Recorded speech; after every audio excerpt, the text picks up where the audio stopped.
Selling shouldn't feel wrong, so why does it sometimes? Now, not all the time, not dramatically, but occasionally. Like you're pushing when you'd rather be helping. Like you're steering instead of listening. Like you're trying to handle something rather than understand it. If you've ever felt that, even subtly, that's not weakness, that's awareness. And this is chapter 1 of my book, Ethical Selling. What do you see there? In this series, I'm breaking down each chapter. And it's not as an audio book, I'm not reading it, but as a reflection on the ideas and the thinking behind it. So let's start with the discomfort. For decades, sales has been taught as control. Control the process, control the narrative, overcome objections, create urgency, close harder. Yeah, in the short term, some of that works. But buyers today are informed. They research, they compare, they talk. They know when they're being handled. And here's the uncomfortable truth. You know when you're handling them too. That's where the tension creeps in. Between performance and principle, between hitting targets, doing the right thing. Too often, we've been told these two things are in conflict. That to succeed, we have to compromise. I don't accept that. In chapter 1, I introduce a different premise. What if selling didn't have to feel like that?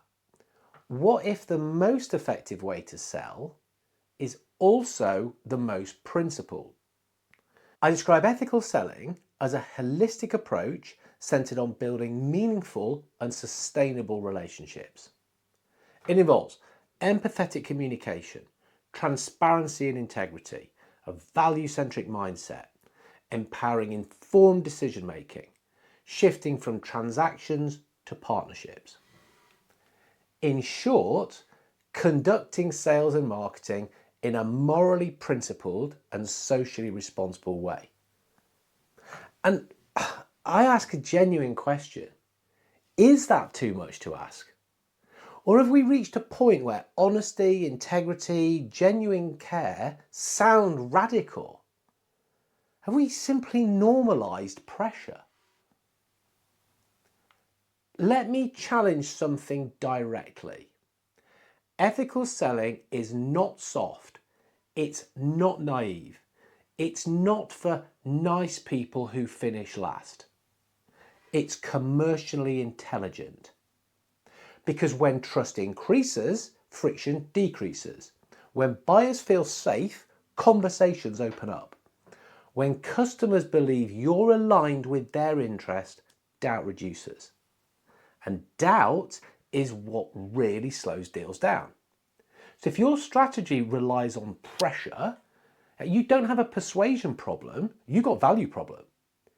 Because when something genuinely improves somebody's situation, it doesn't need to be forced.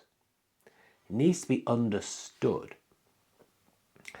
There's something deeper here too. Selling isn't just a skill set. It's an identity. It's how you operate when no one's watching. Ethical selling reframes the role of the salesperson.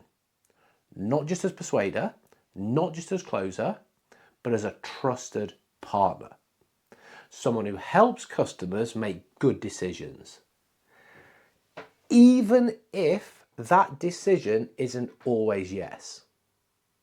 Now, that takes confidence. That takes courage. Ironically, it builds a stronger reputation than any closing technique ever could. Selling shouldn't feel wrong. If it does, something is misaligned. Now, here's something practical. Before your next sales conversation, pause. Ask yourself, am I trying to close this? Or am I trying to understand this? That shift changes your tone, your questions, your listening, your energy. and buyers feel that difference immediately.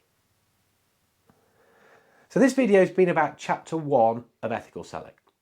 Across this series, I'll walk through each chapter, exploring the philosophy, the framework, and the practical application. If this resonates, I'd encourage you to read the book and go deeper. Of course I would. Link below. If you want to publicly demonstrate your commitment to raising standards, you can join the Institute of Ethical Selling and earn your CertiKey badge. Again, link below. Selling shouldn't feel wrong. If it does, it might not be the profession that needs changing. It might be the way we've been taught to practice it.